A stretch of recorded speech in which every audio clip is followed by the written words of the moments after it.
Et me revoici pour une troisième vidéo de l'an. Décidément, ça démarre fort. Euh, je voulais faire, voilà, pas forcément des grandes vidéos, comme ça vous pouvez voir ce que vous avez envie. Là, je me concentre principalement sur un message euh, que j'ai reçu, une information que j'ai reçue hier soir, enfin ce matin, sur les coups de minuit, puisque hier nous étions en humain jaune électrique.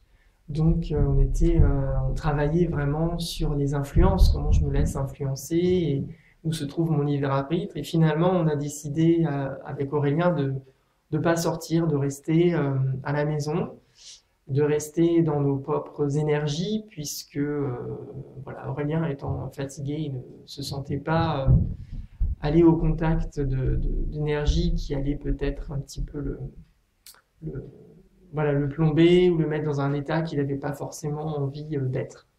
Donc voilà, donc le libre arbitre a joué son rôle et on a décidé de rester à la maison et de faire une méditation tous les deux avec un bol de cristal.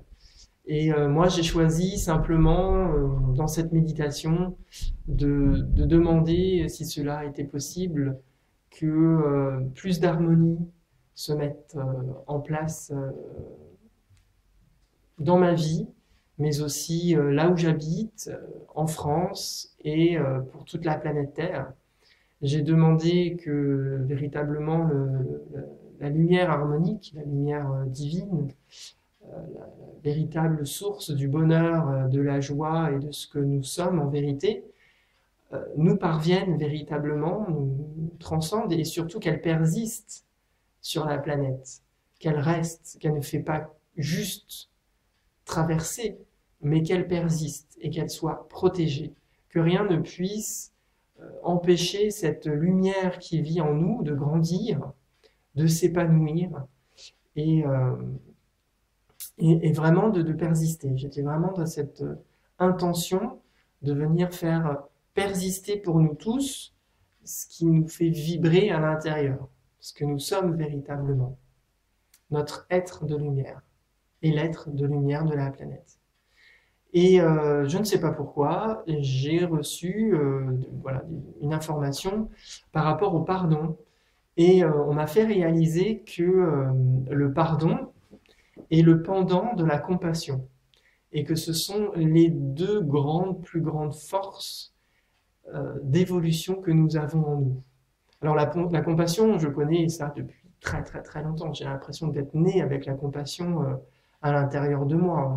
Je ne sais pas ce que c'est de ne pas aimer. Moi, voilà, j'aime tout ce qui m'entoure, j'aime tout le monde, j'aime ce que je fais, j'aime même ce que je fais pas, même ce que je n'aime pas, je l'aime quand même. Enfin, c'est bizarre de dire ça comme ça, mais voilà, cette force de compassion, je l'ai intégrée en moi et beaucoup de gens, voilà, à travers leur filtre, m'ont fait réaliser, m'ont confirmé cela.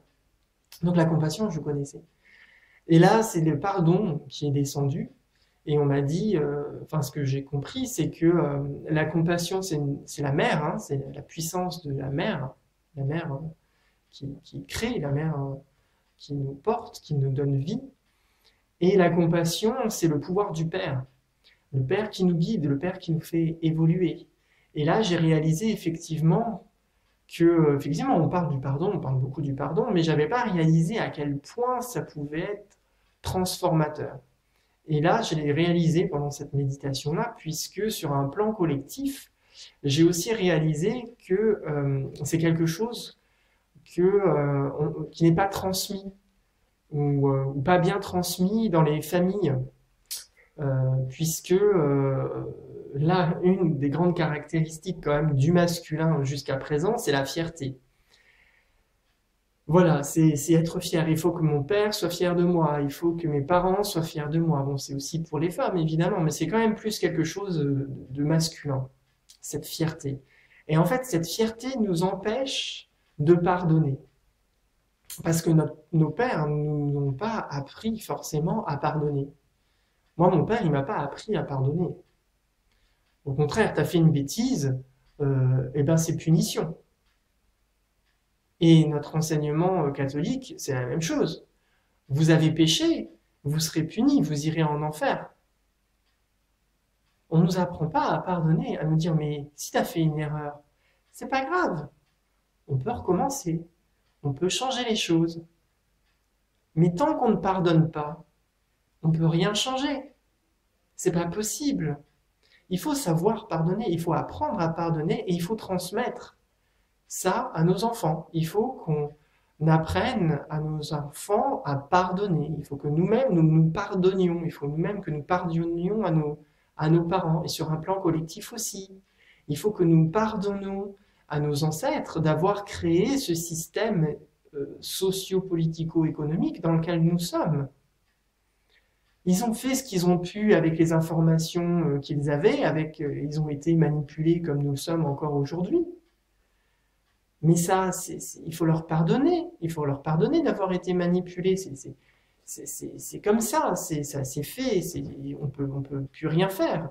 Il faut juste leur pardonner et se dire, mais nous, ben, on va essayer de faire mieux, sachant que peut-être on va faire des erreurs.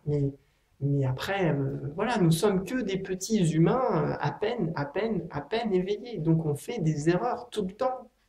Tout le temps. Et donc, il faut apprendre tout le temps à pardonner, grosso modo. Moi, c'est le message qui m'est venu. Et du coup, j'invite tout le monde, toutes les personnes qui voient cette vidéo, à faire ce même travail sur un plan collectif, à méditer et à pardonner aux ancêtres, à pardonner leurs erreurs, voilà, toutes les personnes là qui sont en guerre politique contre le gouvernement, ben, pardonnez. Pardonner et d'abord, et ensuite, euh, une fois que le pardon sera fait, et ben, une nouvelle page pourra être écrite. Parce que tant qu'on ne pardonne pas, et ben, on ne peut pas s'éveiller à autre chose, à se dire, ben, il y a autre chose qui est possible. Mais ce autre chose ne peut pas venir dans notre réalité si on ne pardonne pas, si on ne tourne pas cette page. Si on ne tourne pas cette page du pardon pour écrire une nouvelle chose, une nouvelle expérience, qui sera peut-être aussi une erreur. Peut-être que on va changer complètement de système social en France, système d'organisation en France, et peut-être qu'on va faire des erreurs et on va s'en apercevoir, les générations suivantes s'en apercevront plus tard, et peut-être qu'ils nous pardonneront aussi nos erreurs et changeront aussi des choses. Mais là, je pense qu'aujourd'hui, il faut déjà faire une première vague de pardon et une première vague de rectification, sachant qu'il va falloir accepter aussi qu'elle ne sera pas parfaite. Voilà. Et moi, c'est aussi quelque chose que j'ai expérimenté dans mes professions, finalement, dans mon travail, puisque j'ai été responsable qualité et auditeur. Donc, j'ai été amené à mettre en place des systèmes d'organisation et à évaluer en tant qu'auditeur d'autres systèmes d'organisation dans d'autres entreprises. Et en fait, il y a plein de façons de s'organiser. Dans une association, on peut aussi s'organiser. J'ai aussi été dans un éco-village en construction. Bon, c'est pas évident et c'est d'autres modes en fait d'organisation. Donc il y a plein de façons de s'organiser. Donc en France, on peut très bien changer notre système d'organisation aussi. C'est possible, et sachant qu'il n'y en a aucun qui est parfait jusqu'à présent, puisque nous ne sommes pas suffisamment encore évolués pour faire véritablement quelque chose de parfait, si jamais la perfection véritablement est atteignable pour nous, en tout cas au jour d'aujourd'hui, avec l'évolution de l'être humain actuel aujourd'hui, c'est pas possible, hein, évidemment. Notre conscience n'est pas assez évoluée pour qu'on puisse viser la perfection. Tout ce qu'on peut viser pour le moment, c'est l'amélioration. Et ça, déjà, c'est énorme.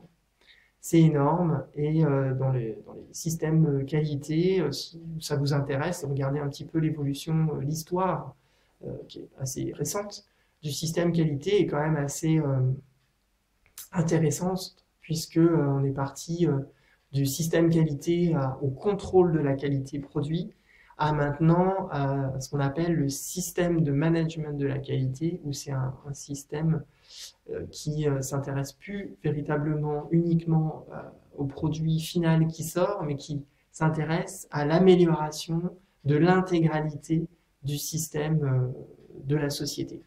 Sur tous ces aspects, ou en tout cas sur tous les aspects sur lesquels nous aimerions qu'il y ait de l'amélioration. Et très vite, on s'aperçoit aussi que l'harmonie dans une équipe, dans une organisation sociale, à l'intérieur d'une entreprise, elle est importante pour la qualité du produit. Donc, voilà, donc j'ai été amené quand même à expérimenter dans la matière aussi cette, cette, cette évolution organisationnelle. Et là, je pense qu'au niveau d'un pays, il est essentiel aussi que ça change, et pas que au niveau des entreprises. Mais en tout cas, au niveau des entreprises, au niveau de l'hôpital aussi, depuis assez peu de temps, ils se mettent aussi à être dans des systèmes d'évolution, de management de la qualité. Donc je pense que dans la philosophie, en tout cas au niveau des entreprises, ça commence à se mettre un peu en place dans les têtes des gens. Donc je pense que ça va grandir et ça va atteindre la taille du pays et les personnes seront prêtes à changer d'organisation puisqu'en fait elles l'ont déjà vécu dans le monde du travail dans lequel ils sont. En tout cas, voilà, je ne sais pas si c'est une vision du futur que j'ai, mais c'est une possibilité en tout cas. Donc je voulais aussi vous partager cela en espérant que ça donne des idées à des personnes dans le pays qui ont des ficelles dans les mains et qui peuvent voilà, peut-être faire basculer les choses en fonction de ce que j'ai pu dire et en fonction de ce que ça a pu éveiller dans leur esprit.